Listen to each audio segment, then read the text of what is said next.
Isayas 12:1-4. Sa araw na iyon ay iyong sasabihin, ako'y magpapasalamat sa iyo, O Panginoon, bagaman ikaw ay nagalit sa akin, ang iyong galit ay napawi at iyong inaaliw ako. Ang Diyos ay aking kaligtasan. Ako'y magtitiwala at hindi ako matatakot, sapagkat ang Panginoong Diyos ay aking kalakasan at awit, at siya'y naging aking kaligtasan. Kaya't kayo'y iigib ng tubig na may kagalakan sa mga balon ng kaligtasan.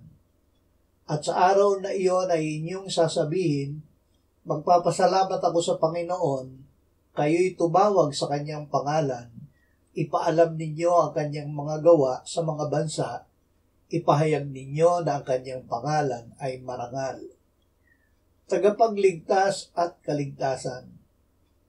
Ang Panginoong Diyos na ating tagapagligtas ang mismong ating kaligtasan. Ibinigay niya sa atin ang kanyang anak. Si Jesucristo ay naparito upang iligtas ang mga makasalanan.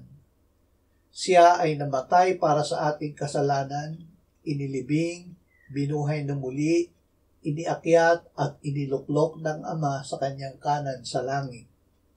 Sa pamamagitan niya ay ibinigay sa atin ng Ama ang Espiritu Santo. Tayo ay may buhay na walang hanggan dahil ang Diyos na ating tagapagligtas at kaligtasan ay nananahan sa atin. Tunay na di nagbabago ang pag-ibig ni